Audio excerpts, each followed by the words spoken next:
বন্ধুরা, আজকের গল্পটা অন্যরকম হতে শুরু করেছে, তাই পুরো গল্পটি শোনার অনুরোধ রইল। বাড়িতে আমি আর আমার শ্বশুরবাবু একা থাকতাম। রোজ রাতে আমার শ্বশুরবাবু আমাকে একটা নতুন বেডশিট দিয়ে যেত আর বলতো, বৌমা এটাতে ঘুমাও। আর সকাল হলে বেডশিটটা একটা ব্যাগে ভরে নিয়ে চলে যেত। আমার মনের অবস্থা তখন ভালো ছিল না। আমি বিধবা হয়েছিলাম, 1 মাসও হয়নি। কিন্তু একটা জিনিস খুব আশ্চর্যের ছিল, যখনই আমি ওই বেডশিটে শুতাম আমার খুব ঘুম চলে আসতো। রোজ একই কাজ করতে করতে আমি ক্লান্ত হয়ে পড়েছিলাম। একদিন আমার শ্বশুরবাবু বেডশিট দিয়ে চলে গেল, কিন্তু আমি বেডশিটটা বিছানায় পাতলাম না আর ঘুমানোর নাটক করলাম। আর তার 4 মিনিট পর আমার সাথে যা হলো তা জানলে আপনি ভয়ে কেঁপে উঠবেন। তো বন্ধুরা, ভিডিওটি শুরু করার আগে আপনি যদি আমার এই চ্যানেলটির নতুন দর্শক হয়ে থাকেন তাহলে চ্যানেলটি সাবস্ক্রাইব করবেন। আমার নাম রেশমা। আমার পরিবারে আমি আর আমার কাকু ছাড়া আর কেউ বেঁচে নেই। কাকু আমায় বিয়ে দিয়ে দিল, কিন্তু আমার কাকু কোনো খারাপ মানুষ ছিলেন না, মানে খুব ভালো মানুষ ছিলেন। আমার 17 বছর বয়সে বিয়ে হয়। আমি খুব সুন্দরী ছিলাম, কিন্তু উনি আমার জন্যে যে পরিবার পান তারা খুব বড় লোক ছিল না, আবার গরিবও ছিল না। কিন্তু ওনার আর কিছু করার ছিল না, কারণ আমার কাকিমা একদম ভালো মানুষ ছিল না। কোনো ভালো সম্বন্ধ এলে আমার কাকিমা বলতো, আগে নিজের মেয়েদের কথা চিন্তা করো, একে তাড়াতাড়ি বাড়ি থেকে বিদায় করো, না হলে আমার মেয়েদের জন্য ভালো সম্বন্ধ পাবো না। যারাই আসতো তারাই আমাকে পছন্দ করে নিত, কারণ আমি খুব সুন্দরী ছিলাম। আর আমার কাকার মেয়েরা মোটা আর কালো ছিল, কিন্তু তারা আমার সঙ্গে ভালো ব্যবহারই করত। সব কিছু ঠিক ছিল, খালি কখনো কখনো আমার কাকিমা রেগে যেত, কারণ সম্বন্ধ তার মেয়েদের জন্যে আসতো, কিন্তু তারা আমাকে পছন্দ করে চলে যেত। এমনও হতো যখন সম্বন্ধ আসতো কাকিমা আমাকে লুকিয়ে দিত, তারপর কাকু অধৈর্য হয়ে আমাকে যেখানে পাঠানোর তাড়াতাড়ি পাঠিয়ে দিলেন। কোনো খোঁজ খবরও নিলেন না, বেশি কোনো প্রশ্ন করলেন না। যে বাড়িতে আমার বিয়ে হয়েছিল সেখানে কেউ ছিল না। আমার বর নৈহাটিতে চাকরি করত, সেখান থেকে বাড়ি আসতে তার 1 দিন সময় লেগে যেত, তাই রোজ আসা যাওয়া করতে পারত না। প্রতি 4 মাস অন্তর 1 সপ্তাহের ছুটি নিয়ে আসতো। আমি ভাবতাম ঠিক আছে, বিদেশে তো আর থাকে না, না হলে বছরের পর বছর অপেক্ষা করতে হতো, তাও আসতে পারতো না। বাড়িতে আমার শ্বশুরবাবু ছাড়া কেউই ছিল না, কিন্তু আমার বর বলল, তোমার চিন্তা করার দরকার নেই, আমার বাবা খুব ভালো মানুষ। আর উনি সত্যিই খুব ভালো মানুষ ছিলেন, আর আমার খুব খেয়াল রাখতেন। বিয়ের 2 সপ্তাহ পর আমার বর আমাকে বলল আমাকে যেতে হবে। আমি শুধু 2 সপ্তাহের ছুটি নিয়েছিলাম। আমি ওকে ভারাক্রান্ত মনে বিদায় দিয়ে দিলাম। ওর নাম ছিল অনিরুদ্ধ, আর আমার শ্বশুরবাবুর নাম ছিল করণ। আমার শ্বশুরবাবুরও কাজে যেত। আমি সকাল সকাল ওনাকে টিফিন বানিয়ে দিলাম, উনি কাজে চলে গেলেন। উনি আমাকে বললেন, ঘরের দরজা বন্ধ করে রাখো, কেউ এলে খুলবে না। যখন আমি ফিরে আসব তখন আগে জিজ্ঞেস করবে কে এসেছেন, আমি তোমাকে বলবো আমি এসেছি, তারপর তুমি দরজা খুলবে। উনি আমাকে খুব ভালোবাসতেন, মেয়ের মতন আমার বায়না আবদার মেটাতেন, আমার মাথায় হাত রেখে চলে যেতেন। ফেরার সময় আমার জন্য সিঙ্গারা নিয়ে আসতেন। আমি বললাম, এসবের কি দরকার ছিল? উনি বললেন, তোমার নতুন বিয়ে হয়েছে, তোমাকে একটু সেবা তো করতেই হবে। আর যদি আমার স্ত্রী বেঁচে থাকতো, তাহলে আমার মতো আমার একটা মেয়ে থাকতো, তাহলে ওর সাথে তোমার সময় কেটে যেত। কিন্তু উনি তো এই দুনিয়াতেই নেই। তখন আমি বললাম, কোনো ব্যাপার না, আপনি তো আছেন। এইভাবে উনি প্রতিদিন আমার জন্য কিছু না কিছু নিয়ে আসতেন। উনি এমন একটা জিনিস নিয়ে এলেন একদিন যেটা আমি কখনো ভাবিনি, আর তাতে আমি একটু অপ্রস্তুত হয়ে পড়লাম। আমার বর সিকিউরিটির কাজ করত, তাই সারাদিন তার ফোনে কথা বলার পারমিশন ছিল না। শুধু রাতে 5 মিনিটের জন্য আমাকে ফোন করত, কিন্তু সে এত ক্লান্ত থাকতো যে কথা বলতে বলতেই ঘুমিয়ে যেত। এটা আবার মোটেই ভালো লাগতো না, কারণ আমি সারাদিন এই 5 মিনিটের জন্যই অপেক্ষা করতাম। কিন্তু কি করব, ওর কোনো দোষ ছিল না। ও সারাটা দিন রোদে গরমে দাঁড়িয়ে ডিউটি করত, তাই ক্লান্ত হয়ে যেত। ও বলে, অনেক বড় বিল্ডিং, কিন্তু এটা অনেক ভয়ঙ্কর জায়গা। এখানে এমন এমন জিনিস তৈরি হয় যেটাতে যে কোনো সময় আগুন লেগে যেতে পারে। তাই জন্যই তো এই চাকরিটা ভালো মাইনে পায়, নয়তো আজ তোমাকে আমার থেকে দূরে থাকতে হতো না। একদিন খুব খারাপ খবর এলো, আমার বর এই পৃথিবী ছেড়ে চলে গেছে।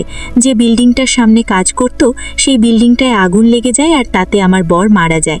এটা আমার কাছে খুব বড় শোক ছিল। আমি বিয়ের 2 মাস পরই বিধবা হয়ে গেলাম। আমার কাকু আমাকে বলল, ফিরে চল, কিন্তু কাকিমা চেঁচামেচি করলো, বলল, এত তাড়াতাড়ি 2 মাস পরেই বিধবা হয়ে গেছে, এ একটা অপয়া, এর কালো ছায়া আমার মেয়েদের ওপর পড়ে যাবে। এ যতদিন আমাদের বাড়িতে ছিল ততদিন কোনো কিছু ভালো হয়নি, যেদিন গেছে সেদিন আমাদের ঘরে একটু সুখ শান্তি এসেছে। আমি ওকে ঘরে ঢুকতে দেব না। বাধ্য হয়ে আমি সিদ্ধান্ত নিলাম আমি শ্বশুর বাড়িতেই থাকবো। আমার কাকু বলল, চিন্তা করিস না, আজকাল তো বিধবা বা ডিভোর্সি মেয়েদেরও বিয়ে হয়ে যায়, কাউকে না কাউকে পেয়ে যাবি। আমি তোর জন্য আবার ছেলে দেখব, কিন্তু আমি আর বিয়ে করতে চাই না, কারণ আমার বরের কথা আমার খুব মনে পড়ে। আমার শ্বশুরবাবু তাড়াতাড়ি কাজ থেকে বাড়ি ফিরে এলো, আর আমি দেখলাম উনি সাথে করে একটা সাদা রঙের বেডশিট নিয়ে এসেছেন। বললেন, বৌমা, এটা বিছানায় পেতে নাও।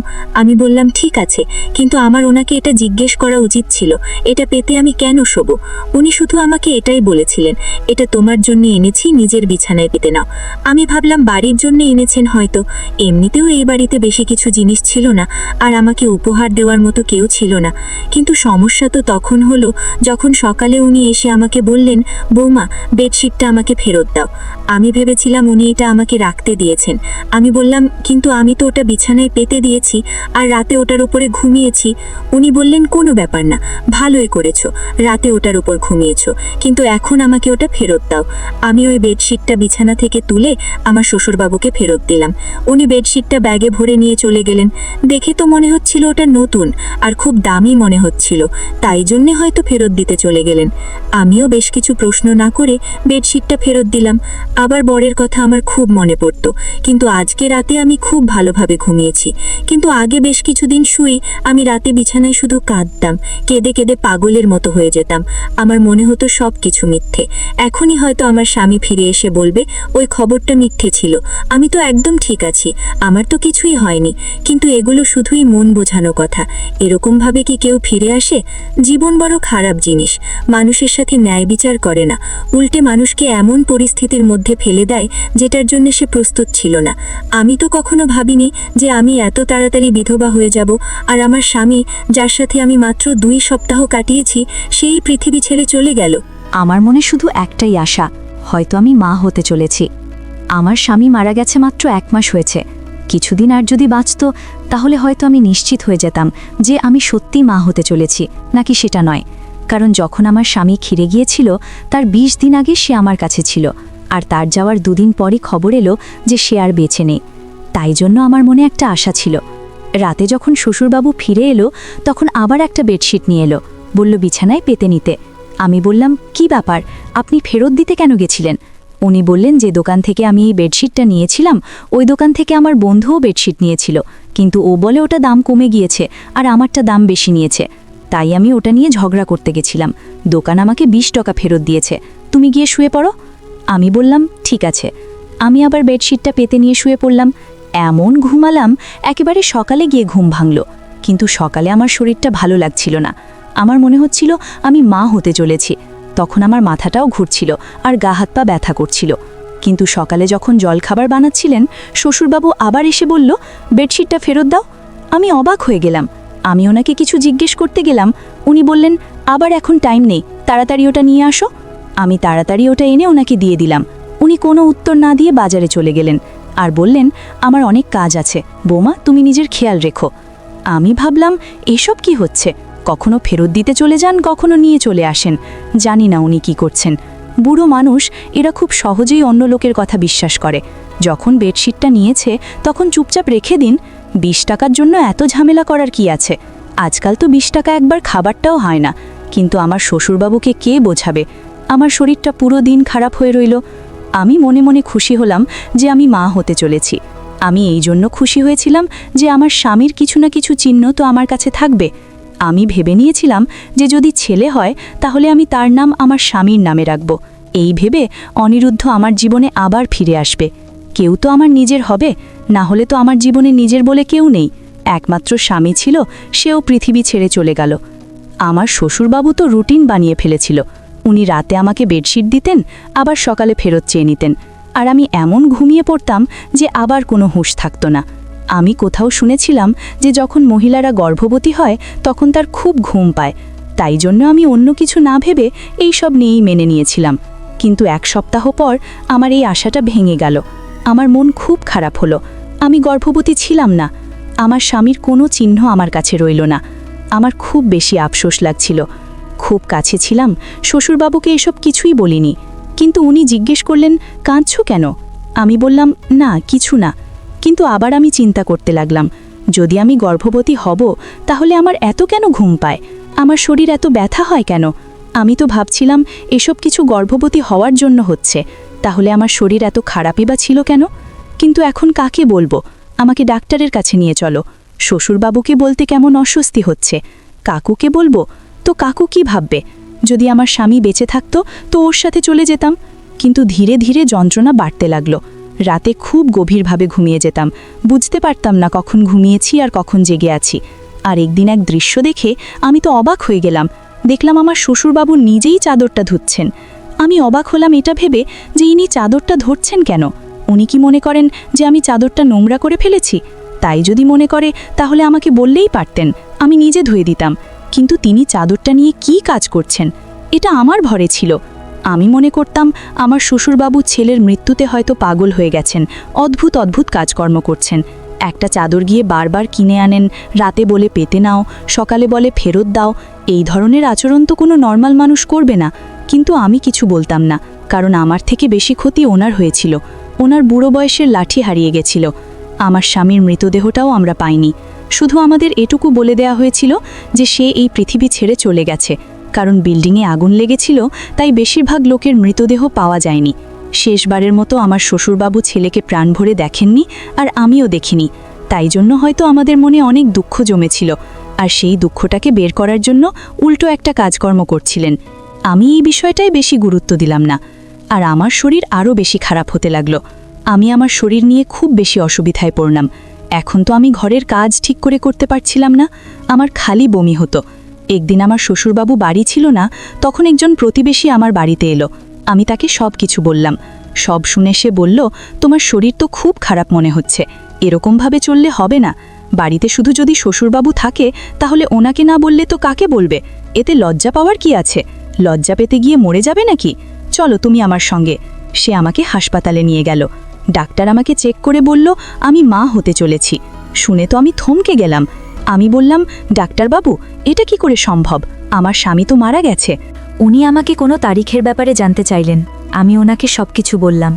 আমি ওনাকে বললাম, হ্যাঁ, আমারও আগে মনে হতো এমনটা, কিন্তু সেটাও তো প্রায় 1 মাস হয়ে গেছে। আমার স্বামী 2 মাস আগে আমাদের ছেড়ে চলে গেছে।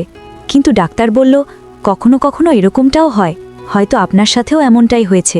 মহিলার শরীরে কোনো লক্ষণ দেখা দেয় না, কিন্তু তবুও সে গর্ভবতী হয়। আমি তো কিছুই বুঝতে পারছিলাম না। তারপর ডাক্তার আমাকে বলল, তুমি কারোর সাথে কোনো নোংরা কাজ করনি? তো আমি বললাম, সৃষ্টিকর্তার দিবি, আমি এমন কোনো কাজ করিনি। আমি তো আমার স্বামীকে খুব ভালোবাসতাম। আর আমি ওনাকে বললাম, আমাদের বাড়িতে তো আমার বর, শ্বশুরবাবু ছাড়া আর কেউ থাকে না, আর আমি কোথাও যাওয়া আসাও করি না। ডাক্তার বলল, ঠিক আছে, দেখো, কিছু মনে করো না, এসব ক্ষেত্রে এই ধরনের প্রশ্ন করা হয়, কিন্তু তুমি মা হতে চলেছ, এটা একদম নিশ্চিত। এখন আমি এটা জানি না যে তুমি আমাকে মিথ্যে কথা বলছো নাকি তুমি তোমার তারিখটা বলতে ভুল করছো। আমি আবার হিসেব করতে শুরু করে দিলাম, কিন্তু আমার হিসেব মতো এই বাচ্চাটা আমার স্বামীর ছিল না। আমি ডাক্তারকে মিথ্যে বলে দিলাম, কারণ ডাক্তার হয়তো আমার বদনাম করে দেবে।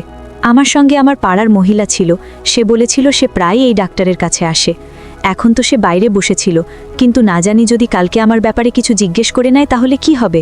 আমি বললাম, আপনি ঠিক বলেছেন, আমি তারিখ গুনতে ভুল করেছি। ডাক্তার আমাকে কিছু ওষুধ লিখে দিলেন আর বললেন, আপনার শরীর একটু বেশি খারাপ অবস্থায় আছে, আপনার নিজের প্রতি অনেক যত্ন নিতে হবে। কিন্তু আমি এটা ভেবে পাচ্ছিলাম না যে বাচ্চাটা কার। যখন থেকে আমার স্বামী মারা গেছে তখন থেকে আমার সাথে এসব কি হচ্ছে। একটা অদ্ভুত ঘটনা আমার সাথে ঘটেছিল, যেটার সাথে আমার শ্বশুরবাবু জড়িত ছিল। এটা তো ছিল চাদরের ব্যাপারটা, আর একটা ছিল আমার অজ্ঞান হয়ে যাওয়ার মতো ঘুম পাওয়া। আমি তো খুব চিন্তিত থাকতাম, আমার মনে এতগুলো দুঃখ ভরেছিল, তবু আমি এত নিশ্চিন্তে কি করে ঘুমাতাম? মানুষের পেরেশান থাকলেও সে নিশ্চিন্তে ঘুমাতে পারে না। আমার তো জীবনসাথী এই জীবন থেকে চলে গেছিল, আর আমি এরকম নিশ্চিন্তে কি করে ঘুমাতে পারি? কিছু না কিছু ঘটনা নিশ্চয়ই আছে, এটার খোঁজ এবার আমাকেই করতে হবে। এবার আমি ভেবে নিয়েছিলাম যে আমাকে কি করতে হবে, যেটা আমি করছি না, আর সেটা আমার করা উচিত ছিল না। অর্থাৎ একদিনের জন্য আমার রুটিনটা বদলাতে হবে। আর আমার রুটিনটা বদলে ফেললাম। আমি রাতের খাবার খেলাম না। কি জানি, হয়তো আমার খাবারের সঙ্গে কিছু মিশিয়ে দেওয়া হচ্ছে। আমি এটা ভেবে পাচ্ছিলাম না কে এসব করবে। আমার শ্বশুরবাবু আমাকে আবার ওই একই বেডশিট এনে দিল। এখন তো বেডশিটটা অনেক পুরনো হয়ে গিয়েছিল, তাও আমার শ্বশুরবাবু ওটাকে এমনভাবে ব্যাগে ভরে আনতো যেন নতুন। জানি না ওটাকে নিজের সাথে নিয়েই ঘুরে কেন। আমি বললাম, ঠিক আছে, আমি ওটা পেতে শুয়ে পড়ব, কিন্তু আজ আমি বেডশিটটা না পেতেই বিছানায় শুয়ে পড়লাম। কিন্তু আমি আশ্চর্য হলাম, আজ আমার ঘুম আসছিল না। আমি বুঝতে পারছিলাম না তাহলে কি আমার ঘুমের সাথে এই বেডশিটের কোনো সম্পর্ক ছিল। এসব কি হচ্ছিল আমার সাথে? আমার তো মোটেই ঘুম আসছিল না। দেখতে দেখতে রাত 1টা বেজে গেল। বাইরে কোনো আওয়াজ নেই। কিছুক্ষণ পর একটা আওয়াজ এলো। আমি ভাবলাম হয়তো শ্বশুরবাবু জল খেতে বা বাথরুমে যাওয়ার জন্য উঠেছেন, কিন্তু কেউ যেন আমার ঘরের দিকেই আসছিল আর ঘরের ভিতর ঢুকে পড়ল। ঘরের লাইট বন্ধ ছিল। আমি জোরে জোরে নিঃশ্বাস নিয়ে ঘুমানোর অভিনয় করছিলাম, কারণ আমি দেখতে চাই এটা কে। এমনিতে আমার খুব ভয় করছিল, আমার ঘরে তার কি কাজ ছিল। কিন্তু কিছুক্ষণ পর যখন সেই ব্যক্তি আমার পাশে এসে শুয়ে পড়ল আর আমাকে জড়িয়ে ধরল, তখন আমি চিৎকার চেঁচামেচি করতে শুরু করে দিলাম। তারপর লাইট জ্বেলে দেখতেই আমি চমকে গেলাম, কারণ সেই ব্যক্তি অন্য কেউ নয়, বরং আমার শ্বশুরবাবু ছিল। ওই চাদরটার দিকে দেখলেন আর রেগে গিয়ে আমাকে বললেন, আজকে চাদরটা পাতনি কেন? আমি আরও চমকে গেলাম। কিভাবে কথা বলছে আমার শ্বশুরবাবু আমার সাথে? আমি চিৎকার করছিলাম। উনি বললেন, নোংরা মহিলা, তুই একটা চাচাচ্ছিস কেন? আমি পুরোপুরি ঘাবড়ে গেছিলাম। আমি বললাম, আপনি এসব কি করছেন? আমার শ্বশুরবাবুও ঘাবড়ে গেল। আমি আরও জোরে জোরে চিৎকার করা শুরু করে দিলাম। পাড়ার লোকজন সবাই এসে আমাদের দরজা খটখট করতে শুরু করে দিল। এসব কি হচ্ছে? সেই মহিলা আর তার স্বামী বাড়ির ভেতরে ঢুকে পড়ল, যার সাথে আমার একটু বন্ধুত্ব হয়েছিল। আমি ওদের চিৎকার করে শুধু এটুকু বললাম, পুলিশকে ডাকো, ইনি আমার ইজ্জতের উপর হামলা করেছেন। ওরা তো হকচকিয়ে গেল। সারা পাড়ার লোক জড়ো হয়ে গিয়েছিল। পাড়ার লোকেরা সবসময় বিরক্ত থাকত। তারা চোর বা এই ধরনের অপরাধী পেলে তাকে মেরে মেরে তার উপর সব রাগ উগরে দিত। আমার শ্বশুরবাবুকেও ওরা ঘিরে ফেলেছিল। তারা বলেছিল, এই পাড়ায় সবাই ভদ্রলোক থাকে, আপনি আপনার বৌমার সাথে এসব কি করছেন? তাছাড়া আমি ওই মহিলাকে আগেই বলেছিলাম আমি মা হতে চলেছি, আর আমি জানি না এই বাচ্চাটা কার। আর আমার শ্বশুরবাবু এবার মুখ খুললেন। উনি বললেন উনি চাদরে ঘুমের ওষুধ মিশিয়ে নিয়ে আসতেন। যখন ওষুধটা আমার নিঃশ্বাসে যেত তখন আমি অজ্ঞান হয়ে যেতাম। আর উনি রোজ আমার ইজ্জতের উপর হামলা করতেন। যবে থেকে আমার স্বামী মারা গেছে তবে থেকে উনি আমার সাথে এটা করছেন। আর এই বাচ্চাটা ওনার। সবাই নিজের কানে হাত দিয়ে ছি ছি করতে লাগলো। কেউ কেউ বলল, এই ব্যক্তিকে পাড়া থেকে বের করে দাও, কিন্তু আমি আওয়াজ উঠালাম,